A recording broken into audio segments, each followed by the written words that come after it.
Okay, so hi guys, welcome back ulit sa aking YouTube channel, Nets M Vlog. So, eto na nga po guys, 'di ba?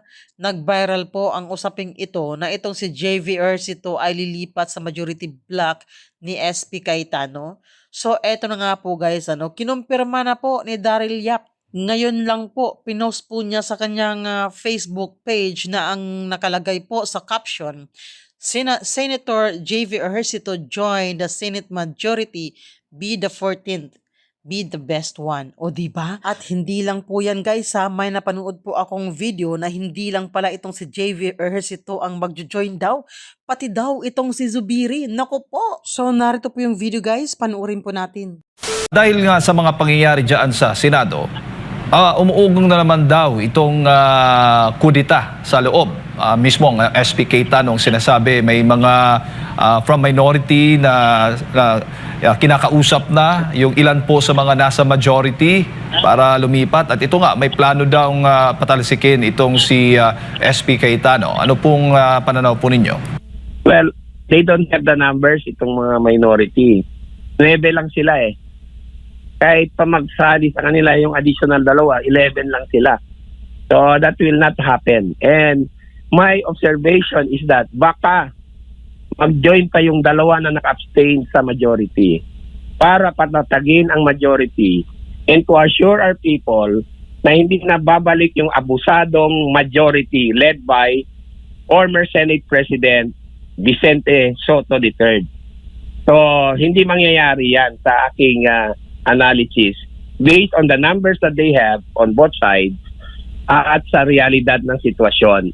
You know, the Senate has to be stable para yung kanilang serbisyo ay tuloy-tuloy. And the people do not want instability. So, I don't think so mangyayari yung na sinasabi na yan. Kasi masisira ang institusyon ng Senado pag nangyari pa uli yan at hindi papayag na ang tao. So, that is remote from my perspective. Ilang senador nga itong nasa minority ay tinatanggi din na natimbrihan sila bago po yung gulo dyan sa Senado. Ano ho yung inyong pananaw din, reaksyon doon? You know, I do not know really kung totoo ba yung sinasabi na naabisuhan sila na papasukin uli yung Senado. But sa nakikita natin, bakit lahat sila doon wala? Yung side lang ng majority ang nandun. Pero ayoko kasing maging malisyoso, no? Granting that they are in good faith na lumabas talaga sila because wala namang ganon. So, let it be. Pero ang klaro dito is that kahit anong sabihin ng NBI at ng palasyo, based sa circumstances and the situation na nangyari ng Mayo 13, klarong-klaro na merong attempt to assault the Senate for the second time. At hindi yan maitatanggi. And that will be evidence against the government doon sa urgent manifestation and motion ni Senator Bato. With more reason, dapat mag-issue ng temporary restraining order ang Korte Suprema dito to put things in the right order at ma-prevent yung chaos. Sila rin ang nagbigay ng cause why the Supreme Court should issue a temporary restraining order.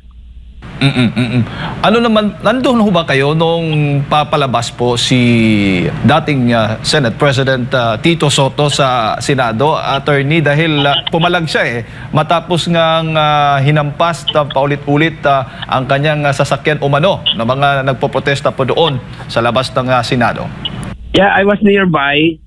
Although, para sa akin, hindi dapat yon kasi kahit pa we don't agree with him and with his actions, hindi dapat merong violence. I was always telling the rallies, do not put the law into your hands. Kung magsalita kayo, you express your freedom of speech and freedom of expression in a peaceful manner, in accordance with our Bill of Rights. Huwag kayong gumamit ng dahas. So, nalungkot ako doon kasi nakita ko may konting ganon na nangyari. Probably, dala rin yun ng frustration at galit ng mga rallyista. Pero I don't tolerate it. Kasi hindi dapat nangyayari yan consistent ako na dapat peaceful ang isang protest action kasi hindi naman tayo in the jungle eh. May mga batas tayo at tayong mga Pilipino, we can accomplish things peacefully. Pero nga tayong dalawang EDSA EDSA 1 and EDSA 2, which were accomplished in a peaceful, non-violent manner. So, hindi ko yon sinasanction, hindi ko tinotolerate yung ganyan. Very unfortunate na nangyari yon kay Senate President Soto. Former Senate President Soto. Opo. Attorney, meron ho ba kayong ideya at o tama ba yung mga bali-balitang nakita nga si Senator Robin Padilla sa NAIA, papalipadata? Baka meron po kayong idea lang, attorney, tungkol po doon kung gaano po katotoo ang balitang yan? Well, hearsay naman yan sa pagdating sa atin, no? Kasi hindi naman natin nakita. I really don't know. Pero si Senator Robin Padilla ang dapat mag-explain yan. Kasi tayo very speculative sa atin ang dating. Baka imbis na maklaruhan natin yan, lalong magkakos ng confusion or pandemonium sa ating mga Pilipino at hindi natin makuha yung totoo dito. So it would be best for Senator Robin Padilla kung pwede niyang sabihin. Pero hindi mo rin pwedeng persahan o i-force yan kay Senator Padilla kung ayaw niya magsalita tungkol dyan. Because a fellow senator will really protect yung kanyang kasama kasi meron silang resolution eh. At ang belief ng majority ng Senado ngayon ay walang warrant na in effect ang ICC kasi nga walang jurisdiction, hindi kinikilala dito. At walang pahintulot sa ating local court yung warrant na gustong i-enforce ng National Bureau of Investigation. And I really question the action of the NBI, hindi lang dahil doon sa mali yung ginawa nila kasi assault ang ginagawa nila eh. Yung kanilang authority kasi hindi naman sila ang PCTC eh. Philippine Center for Transnational Crime. So anong otoridad nila para i-enforce yung warrant na yan na wala namang basbas ng local court? So dalawa ang question. One, yung authority ng NBI to enforce an ICC warrant. Second, yung kawalan ng basbas or permission from the local court kasi hindi nila sinapit yan sa local court in accordance with our Bill of Rights at saka even the Rome Statute, Article 59. Opo. Attorney, huling issue na lamang o topic, kaugnay nga doon sa impeachment case ni Vice President Sara Duterte. Sabi nga ni SP Cayetano, by May 18, kung hindi ako nagkakamali, o soonest ay magko-convene po yung Senado patungkol nga dito sa impeachment case ni Vice President Sara Duterte. Ano ho bang inaasahan po ninyo? Well, alam mo, yung Senado naman, meron silang duty, no, to constitute themselves into an impeachment court. So tama yung sinabi ni Senate President Alan Peter Cayetano. Sa action sila dito at Mayo 18 nga ang target date or earlier. Now, ako naman, from my view, based on circumstances and political reality, the articles of impeachment is dead in the water. Anong ibig sabihin yan? Baka ma-dismiss yan eh. On the part of the defense, meron silang option questionin yung validity, yung legality ng or constitutionality ng articles of impeachment through a motion to dismiss or a motion to quash. Kasi merong question doon sa proceedings ng Committee on Justice. Remember, ang House noong April 29, April 24, April 4, March 25. Nag-conduct sila ng proceedings eh. But at the time, the House and the Senate were not in session or in recess. Okay? So, yung kanilang continuation ng proceedings, I'm talking of the Committee on Justice, was in violation or in contravention of Article 11, Section 3 sa paragraph 2 of the Constitution, which mandates that yung kanilang proceedings ay maganap or gagawin when Congress is in session. Nakasaad doon mismo that they have to file the committee report within 60 session days. Kahit yung filing, dapat kahit yung action sa file complaint should take place during the session days ng House.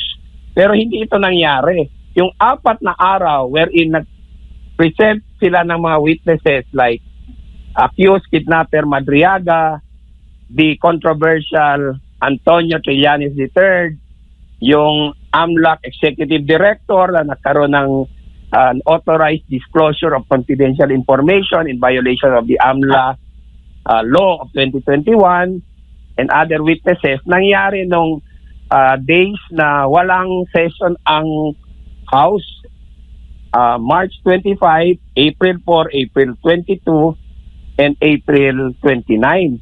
Lahat ito ay void Pag void, dahil ang House Resolution 892 is void, being contrary to Article 11, Section 3 sa Paragraph 2, ibig sabihin yung kanilang finding of probable cause ay void din.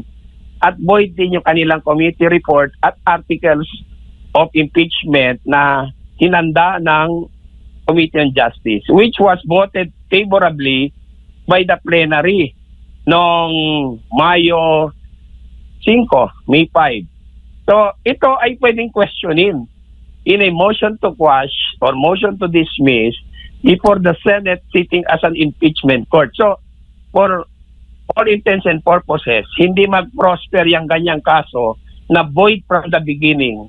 I'm talking of the articles of impeachment. So yan ang aking perspective. At saka, yung aking experience sa impeachment, yung Corona, especially at saka Bautista impeachment where I was involved, nangyari yung mga proceedings na yan when Congress was in session, when the House was in session.